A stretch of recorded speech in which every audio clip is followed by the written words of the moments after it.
E aí, jovens, sejam muito bem-vindos a essa nossa primeira aula sobre Python.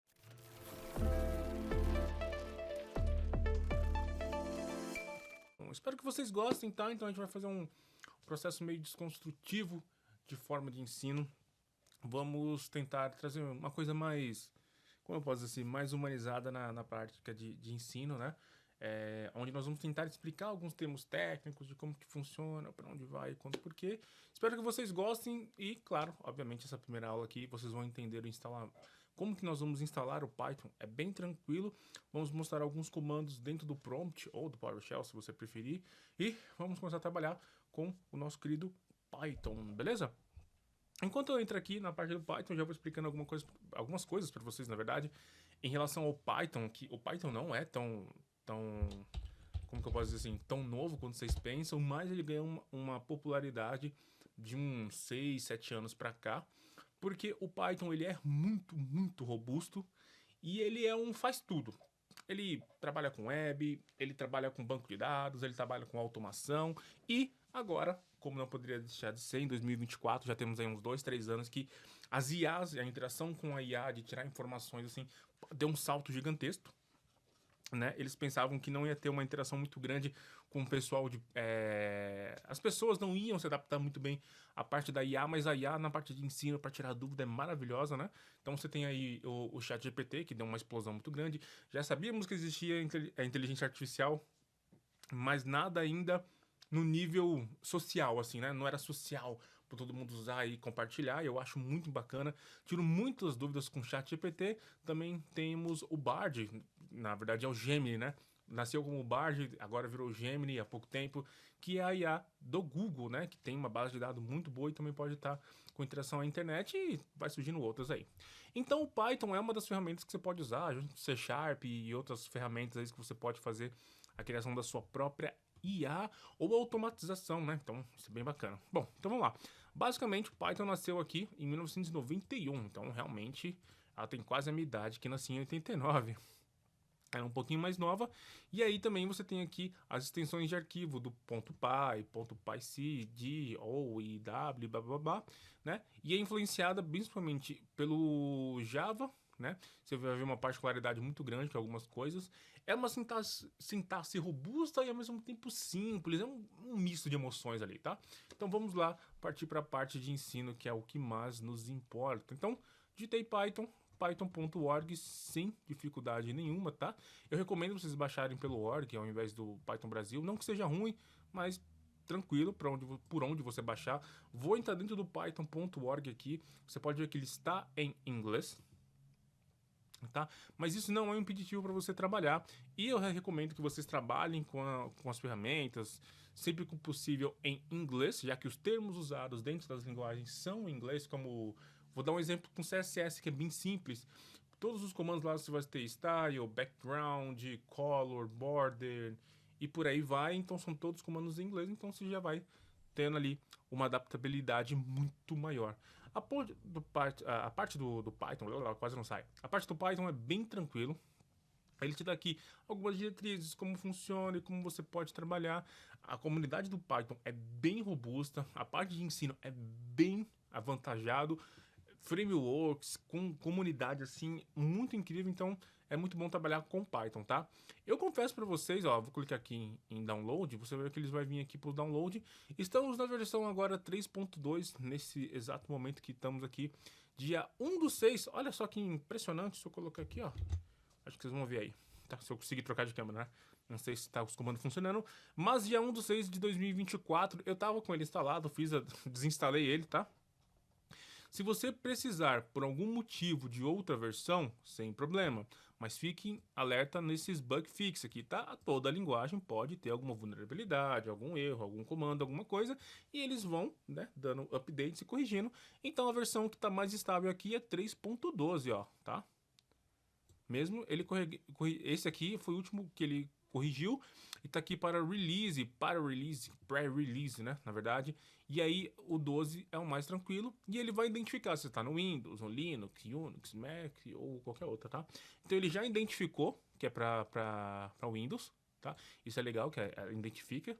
E você vai lá e coloca para baixar, tranquilamente assim, ó. ele vai... ele tá com segurança aqui, pode fazer o download ainda assim, tá? Ele vai começar a baixar, então aqui provavelmente ele já baixou só o instalador e vai fazer o download durante a instalação, tá? Então, pai aqui, ponto 12, ele já identificou que o meu sistema é 64, tá? Então, eu vou dar aqui um install, deixa eu fechar aqui para vocês verem a instalação do zero. Então, ele fala aqui, ó, aonde ele vai fazer a instalação no C, 2 pontos, todo aqui, o caminho que você tem que ter, tá bom? Outra coisa que eu quero que vocês também deixem marcado aqui, tá? Vocês não vão precisar customizar, deixa ele integral. Usar ele como admin de privilégios de pi.exe. Tem comandos especiais que você precisa de permissões, tá? E não se esqueça de adicionar ele no ponto path. O que é o ponto path, tá? Por isso que eu quero aqui, ó. Se eu colocar aqui variáveis de ambiente, tá? Variáveis de ambiente, e eu vou colocar aqui, ó, variáveis de ambiente.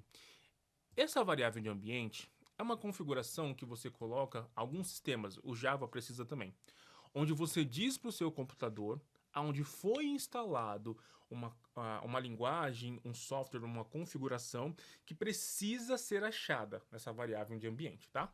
Na sua variável de ambiente, você vai ter duas variáveis de ambiente. A variável do seu usuário atual, que no caso sou eu, Emerson, ou do sistema. Ou seja, se você tiver um computador que tem 10 usuários, 3, 5, não importa, se tiver mais de um usuário, você pode dizer que essa configuração do Python aqui dentro do path, que é o que ele está falando lá, eu venho aqui e coloco aqui o caminho da pasta do meu path. Então, se eu abrir uma pasta aqui e for no meu computador, C2 ponto, eu vou achar o rapaz chamado Python, que está aqui, e eu preciso colocar, acho que se não me engano é o lib, né?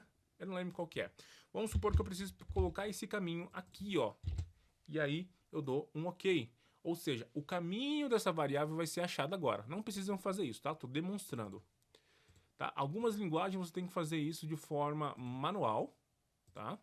E algumas linguagens ela pode ir automaticamente. Ou seja, na instalação do seu Python, tudo bonitinho. Deixa eu só aqui, ó, dar OK. Isso aqui pode ficar por enquanto, tá? Eu vou dizer que esse Python tem que ser achado pelo meu computador, pelo meu sistema, então ele tem que ser adicionado no ponto path, que é da nossa variável de ambiente ponto path aqui, tá vendo? Então tem várias coisas aqui, eu tenho o PUT, eu tenho o SQL Server, que precisa de algumas configurações, SDK de aplicativo para Android, ou, não, React Native não precisa, mas para se você trabalhar com Android Studio, o SDK, algumas configurações, outras versões de compiladores, eles vão precisar estar aqui. Então você tem que deixar, e aí algumas configurações vêm instaladas por padrão, pode ver que já tem uma pasta aqui instalado, porque eu já tinha ele instalado, desinstalei. Mas se eu não tivesse colocado manualmente, que nem eu estou mostrando para você aqui, essa configuração me permite colocar lá, tá? Então, só deixar aqui, instalar, e pronto. Feito a instalação, então ele está configurando aqui, tá? Então ele vai ficar todo o processo. Não sei se nessa versão você precisa reiniciar o seu computador, o Java precisa disso. Reinicie o computador para que ele releia todas as pastas e consiga identificar aquilo que você foi instalado. Algumas versões não precisam, então às vezes você já vai instalar aqui, ele já vai ser lido, como você pode ver que ele dá uns refresh, umas piscadas aqui, porque ele já está lendo, tá? Então ele vai ser instalado tranquilamente. Você viu que eu baixei, dei 2 cliques para instalar. Então ele foi instalado com sucesso. Muito bem. Vou fechar aqui. Nem preciso conferir aqui, tá? Eu preciso somente abrir meu prompt de comando. Então você poderia colocar aqui PowerShell, prompt de comando, ou você pode abrir com um comando chamado Ctrl, segura, Shift e botão direito, tá? Então, de novo, Ctrl, Shift, estou segurando os dois, primeiro Ctrl, Shift, botão direito, e aí você vai ter aqui, ó, abrir a janela do PowerShell. O PowerShell vai abrir aqui no desktop, tá? Olha que legal. Legal, né? Se eu entrar numa pasta, ó, tem minhas pastas de live aqui, tá? Se eu entrar aqui, ó, Ctrl, Shift, botão direito, o PowerShell vai vir aqui, ó, ele veio até live, tá vendo? Ele percorreu o caminho, então é uma forma de você abrir o PowerShell numa pasta específica para dar um comando. Enfim. Então eu vou abrir aqui meu PowerShell. Se eu colocar Python, ele deve aparecer alguma coisa aí. Ó, ele já apareceu para mim aqui que estou usando a versão do Python. Se você der esse comando Python e não aparecer, o Python não pode ser reconhecido, dois motivos. Reinicie o seu computador para ver se ele volta, ou não foi instalado e deu algum erro, tá? Para eu sair dessa tela, eu poderia colocar um Ctrl C para sair, mas ele não vai. Se eu colocar exit, ele fala que o exit sai, mas eu tenho que colocar dessa forma aqui, ó. E aí ele vai sair daqui de novo. Vou dar um CLS para limpar. E aí você tem que ter cuidado, tá? Se eu colocar Python -v, que é para ver a versão dele, ele vai dar todos esses gatilhos de disparo aqui, tá? E não é o que a gente quer. Tá mostrando todos os import, tudo que o Python faz aqui, ele tá mostrando para você, ó. Todas essas configurações de import, blá blá blá blá, que você não vai querer saber. E aí, novamente, nós já sabemos aí que é o exit e ele vai fechar todas essas configurações. CLS vai limpar aqui, tá bom? Então sabemos, se eu colocar para cima, vai mostrar a setinha para cima aqui no teclado, vai mostrar meus históricos de comando, tá? Então vocês podem colocar aqui, ó. Então -v não funciona. Colocar -v, ele funciona? Não funciona. Opa, eu coloquei 3. -v, ele não funciona também, tá? Então não funciona nenhuma dessas aí. Se eu colocar Python help, que geralmente é para ajuda, né? Ele não vai reconhecer também. E se eu colocar aqui Python -version, rapaz, não foi também. Então o que nos sobra é o Python -version, tá? Então tem essa singularidade de você saber exatamente o que procurar. Agora ele funcionou, perfeito? Então está instalado o meu Python, posso trabalhar com ele e na próxima aula a gente vai entender como funciona alguns conceitos de comandos e blá blá blá. Espero que vocês tenham gostado, muito obrigado, deixa o like, se inscreva no canal e até mais.